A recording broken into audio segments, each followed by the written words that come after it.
বাবা মাকে খুশি করলে স্ত্রী মন খারাপ করে, আবার স্ত্রীকে খুশি করতে গেলে বাবা মার মন খারাপ হয়। তাই বাবা মার জন্য স্ত্রীকে ত্যাগ করা লাগে। আমি কি করব একটু বলবেন?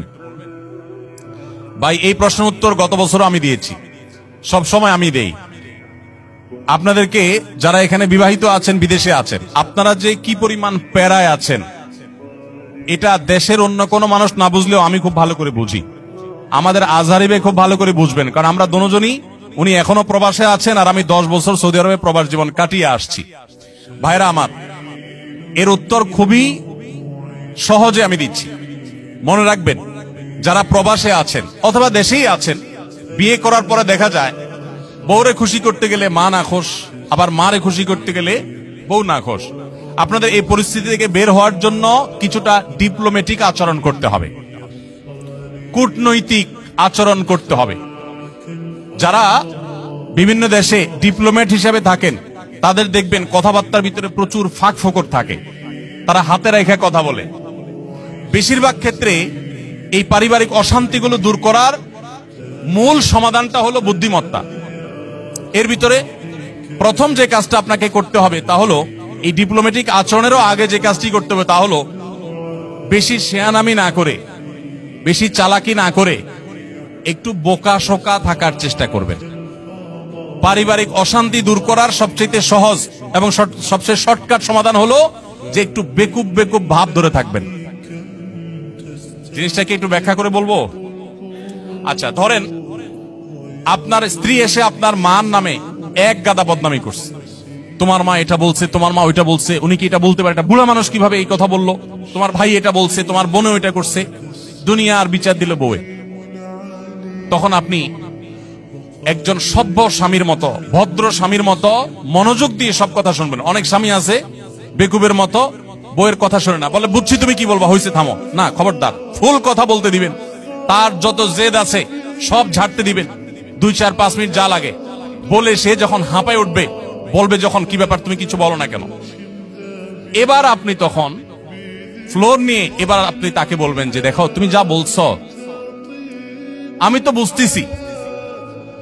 বুঝতেছি, আমার রাগে সব পশম দাঁড়ায় গেছে, দেখো তোমার কষ্টে তো আমার ভেতরটা জ্বলে পড়ে ছাই হয়ে যাচ্ছে, দেখো।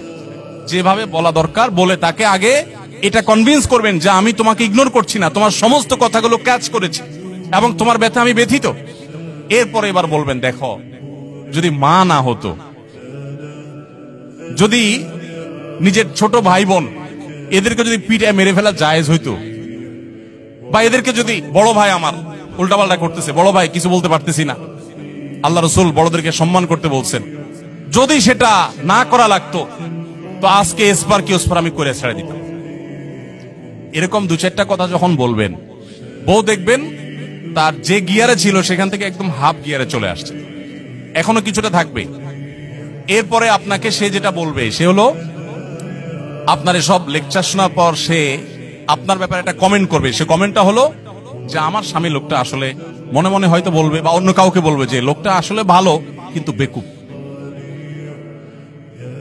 সে একটু শক্ত হইলে এগুলার সব সাইজ করে ফেলতো, কিন্তু বোকা শোকা মানুষ, এজন্য সে সাহস নাই, বেকুব, তুমি কি পুরুষ হইলা, এসব বলবে। তো বললে তখন একদম বেকুব শেকুব থাকে। বাহিরে বহুত পণ্ডিতি করেন, কিন্তু বাসায় পণ্ডিতি করে না, সব জায়গায় পণ্ডিতি করতে যায় না। এখানে খুব বোকা শোকা থাকবেন, বুঝতে পারছে কথা? এবার আসেন মায়ের পার্ট। মা যদি আইসা বলে এই শোনে দিকে তোর সাথে কথা আছে, বলবেন মা কি বলবা বলো। এবার মাকে যদি বলেন যে বাবা তোর বউ এই বলছে, এই করছে, সে কি এটা করতে পারে, কত বড় সাহস, তোর গলায় দড়ি দিয়ে মরা উচিত। মা যদি এসব কথা বলে, মাকে একইভাবে বলবেন মা আল্লাহ নবী সাল্লাল্লাহু আলাইহি সাল্লাম কোনোদিন স্ত্রীদের গায়ে হাত তোলেন নাই। ইসলামে যদি বউ পিটানোর নির্দেশ থাকতো তো আজকে ঠ্যাং উপর দিক বাইন্দা আমি পিটাতাম। আমার হাতটা শুধু বাইন্দা রাখছে ইসলাম। আল্লাহ রসুল কোনোদিন স্ত্রীদের গায়ে হাত তোলেন নাই। না হলে মা এত বড় সাহস, এরকম কথা সে বলতে পারে। যা কি বলছে না বলছে সেটা পরে, আপনি বিচার বিশ্লেষণ না করতে গিয়ে উপস্থিত ওই জায়গাতে সামাল দেওয়ার চেষ্টা করবেন। কথা কি বুঝতে পারছেন? আপনার এই আচরণ শোনার পর আপনার মা কি বলবে জানেন? মাও ঠিক ওই বউয়ের মতোই বলবে আমার ছেলেটা আসলেই মানুষ ভালো, সমস্যা হলো আমার পোলাটা না বোকা। একদম বেকুব, এই জন্য সেই তো বইয়ের কাছেও বেকুব থাকলে মায়ের কাছেও, কিন্তু আপনাকে কেউ দোষী সাব্যস্ত করবে না। আর যদি পণ্ডিতি করে বউরে বলতে চান, ঠিক আছে আমি দেখতেছি, থামো তুমি, মা কিভাবে এসব কথা বলে, এরপর যাবে মা কই আসো তুমি, এদিকে আসো, এবার বৈশাখ মার সাথে আলাপ শুরু করলেন, ওখানে বাঁধবে একটা ইউক্রেন রাশিয়া যুদ্ধ, বিশাল কাণ্ড হয়ে যাবে। ওই কাণ্ড করার পর বউয়ের কাছে আইসা যদি মনে করেন যে বউয়ের জন্য মার সাথে ঝগড়া করছি, বউ মনে খুশি হবে, জীবনও খুশি হবে না, জীবনও খুশি হবে না। যতই করেন বউরে খুশি করতে পারবেন না, কোন একটা প্যাঁচ বাঁধবেই এবং কোন একটা ফাঁক বের করবে। আর মা তো নাখোশ হইছেই, আবার মায়ের হয়ে যদি বলেন এই তুমি কত বড় সাহস, আমার বোনরে কি করলা, ভাইরে কি করলা, মারে কি করলা, দেখবেন আরেক যুদ্ধ বাড়ছে।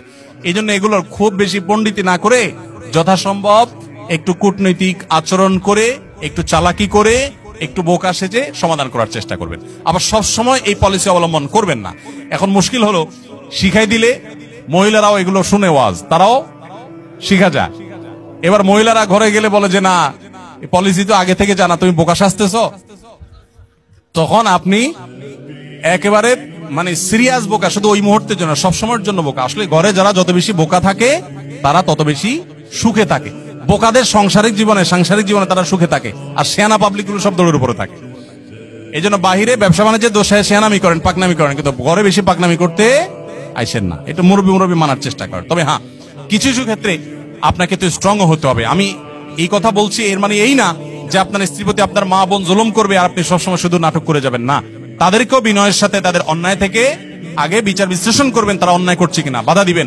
আবার স্ত্রী যদি ভুল করে তাকেও অন্যায়ের থেকে বাধা দিবেন। প্রয়োজনে আপনি ইসলামী শরিয়ার নীতিমালা আলোকে শাসনও করবেন, কিন্তু মূল পলিসি হবে ওই যে বেকুব ভান বা বেকুব আপনার নিজেকে হিসাবে উপস্থাপন করার চেষ্টা করবেন। এটা অনেক সহজ একটা উপায়।